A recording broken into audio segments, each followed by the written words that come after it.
کیا آپ چاہیں گے کہ جنرل باجوہ کی ایکسٹینشن کر دی جائے؟ دیکھیے کسی بھی ایکسٹینشن میں یا چیف کی اپوائنٹمنٹ کے اندر میں سمجھتا ہوں صرف 3 ایکٹرز انوالوڈ ہیں.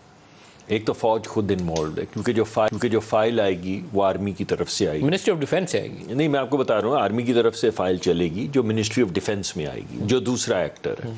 اور تیسرا ایکٹر جو ہے وہ پرائم منسٹر ہاؤس ہے کہ بیسڈ اپون دا ریکمنڈیشنز جو آرمی سے ریکمنڈیشنز آتی ہیں جو دفاع کی وزارت کے ذریعے آئیں گی وہ پرائم منسٹر ہاؤس پہنچیں گی اور اس کے اوپر پھر کوئی فیصلہ کیا جائے گا.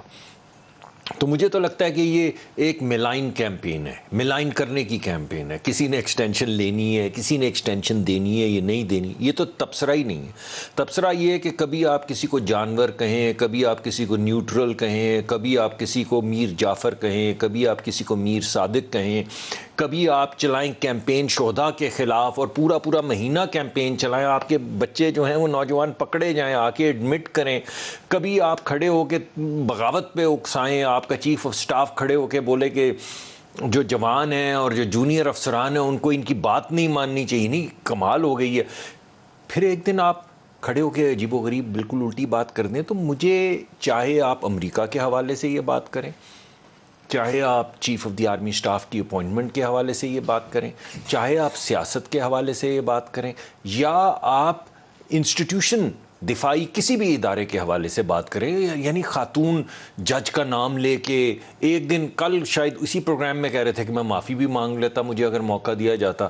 پہلے کیا کہہ رہے تھے، آج کیا بنیادی طور پہ ایک نان سیریس ایکٹر ہے. میں تو ایمانداری کی بات آپ کے خیال میں یہ بیان انہوں نے کیوں دیا کہ چیف کی ایکسٹینشن دے دی؟ He is not well, honest to God.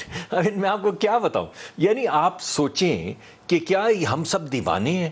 کیا آپ جو مرضی جب مرضی کہتے رہیں گے؟ دن میں صبح کچھ اور کہہ دیں گے، دوپہر میں کچھ اور کہہ دیں گے، شام کو میر جعفر کہہ دیں گے، صبح وفادار کہہ دیں گے، کبھی حب الوطنی پہ سوال اٹھائیں گے، کبھی تگڑا اور کمزور کہیں گے، پھر آپ شام کو بولیں گے کہ میرے تو خیال میں ہی نہیں. ہم کیا دیوانے ہیں؟ حب الوطنی والا بہت کنٹروورشل سٹیٹمنٹ تھا جس میں وہ کہتے ہیں اگر کوئی محب وطن جرنیل آ گیا تو ان چوروں اور ڈاکوں کو اجازت نہیں دے گا. انہوں نے یہ بھی کہا تھا کہ وہ کوئی ایسا لگانا چاہتے ہیں جو چوری کو پروٹیکٹ کرے گا، ڈیفینڈ کرے گا. اسی میں تھا جی وہ کون ہے؟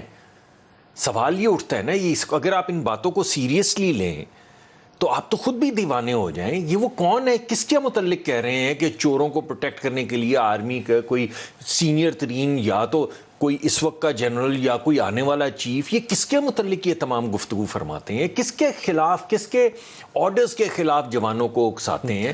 یہ بالکل دیوانگی کی علامت